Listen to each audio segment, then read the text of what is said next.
గిద్దలూరు ఎన్నికల ఫలితం అది కేవలం అంకెల కథ కాదు, అది ప్రజల గుండెచప్పుడు. కేవలం 973 ఓట్ల తేడాతో ఒక నియోజకవర్గ భవిష్యత్తు ఎలా మలుపు తిరిగిందో ఈ విశ్లేషణలో మనం లోతుగా చూద్దాం. ఇది గెలుపోటంల గురించి మాత్రమే కాదు, ప్రజల ఆశలు, వాళ్ల ఆందోళనలు, వాళ్ల ఆకాంక్షల గురించి. ముందుగా మనం గిద్దలూరును అర్థం చేసుకుందాం. ఇది రాయలసీమ గుండెల్లో ఉన్న ఒక ప్రాంతం. ఇక్కడ నేల, నీరు ఈ రెండే ప్రజల జీవితాల్ని నడిపిస్తాయి. ఇది ప్రధానంగా వ్యవసాయ ఆధారిత ప్రాంతం. సో ఇక్కడ నీటి సమస్యలు, పంటలకు గిట్టుబాటు ధరలు ఇలాంటి స్థానిక అంశాలే రాజకీయాలను శాసిస్తాయి, ఎన్నికల ఫలితాలను కూడా నిర్ణయిస్తాయి. అందుకే అంటారు, ప్రతి ఎన్నిక అనేది ఆ నేలకి, ఆ కాలానికి మధ్య జరిగే ఒక సంభాషణ అని. గిద్దలూరు ప్రజల నిజజీవిత కష్టాలు, వారి ఆశయాలు ఏమిటో మనం పూర్తిగా అర్థం చేసుకున్నప్పుడే ఈ తీర్పు వెనుక ఉన్న అసలు చిత్రం మనకు స్పష్టంగా కనిపిస్తుంది. సరే, ఈ విశ్లేషణలో మనం 6 ముఖ్యమైన అంశాలను పరిశీలిద్దాం. తీర్పులోని ఆ చిన్న తేడా ఏంటో చూసి, ఆ తర్వాత సంఖ్యలు మనకు ఏం కథ చెబుతున్నాయో విందాం. ఈ తీర్పు వెనుక ఉన్న కారణాలను విశ్లేషించి సంక్షేమానికి మరియు ఆకాంక్షలకు మధ్య జరిగిన సంఘర్షణను అర్థం చేసుకుందాం. చివరిగా భవిష్యత్ పాలనకు ఒక బ్లూప్రింట్ ఎలా ఉండాలి, నాయకులు ఇక్కడ్నుంచి ఏ మార్గంలో వెళ్లాలో చర్చిద్దాం. ఇప్పుడు నేరుగా అంకెల దగ్గరికే వెళ్దాం. ఈ ఎన్నికల కథనాన్ని కేవలం ఒకే ఒక్క సన్నని గీత ఎలా పూర్తిగా మార్చేసిందో ఇప్పుడు చూద్దాం.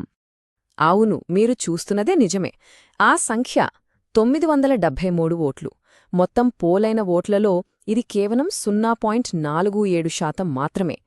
ఈ చిన్న సంఖ్య ఈ ఎన్నికల ఫలితానికి గుండెకాయలాంటిది.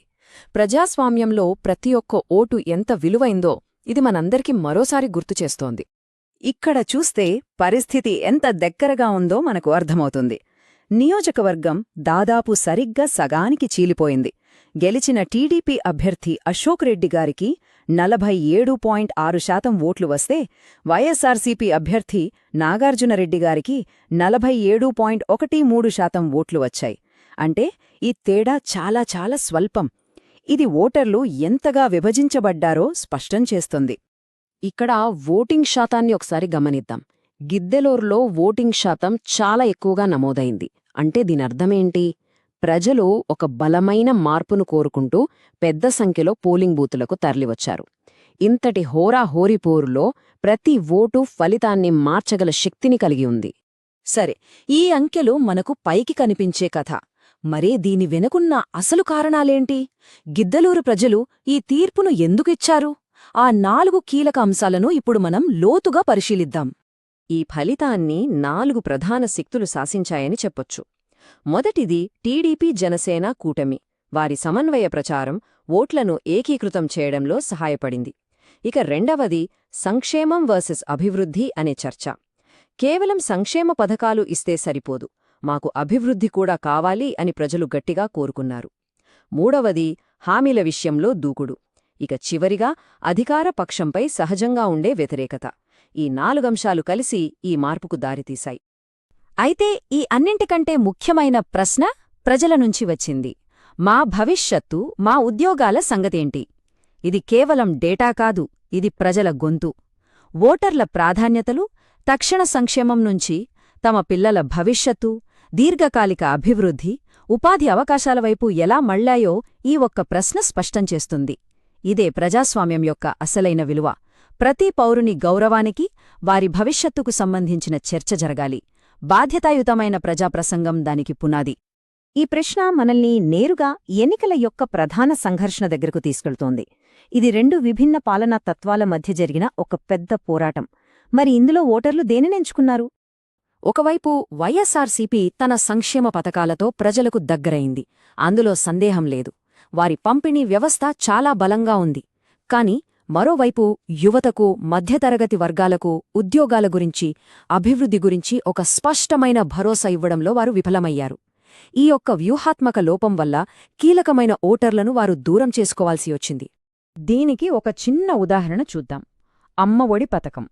వైఎస్సార్సీపీ ప్రస్తుతం 15,000 రూపాయలు ఇస్తుండగా ఎన్డీఏ కూటమి ఏకంగా 30,000 రూపాయలిస్తామని వాగ్దానం చేసింది. ఈ దూకుడు వాగ్దానం ఓటర్ల మనసులో ఒక సందేహాన్ని సృష్టించింది. అధికారపక్షం ఇచ్చే దానికంటే మెరుగైన ప్రత్యామ్నాయం ఉందని వారికనిపించింది. గతాన్ని విశ్లేషించాం, సరే, మరి భవిష్యత్తేంటి? ఇక్కడ్నుంచి ముందుకెలా? ఓటర్ల ఆకాంక్షలు ఎలా మారుతున్నాయో అర్థం చేసుకున్న తర్వాత భవిష్యత్ పాలన కోసం, రాజకీయ నాయకుల కోసం ఒక స్పష్టమైన, ఆచరణీయమైన వ్యూహం ఎలా ఉండాలో ఇప్పుడు చర్చిద్దాం. ఇది చాలా ప్రాథమికమైన కాని అత్యంత ముఖ్యమైన ప్రణాళిక.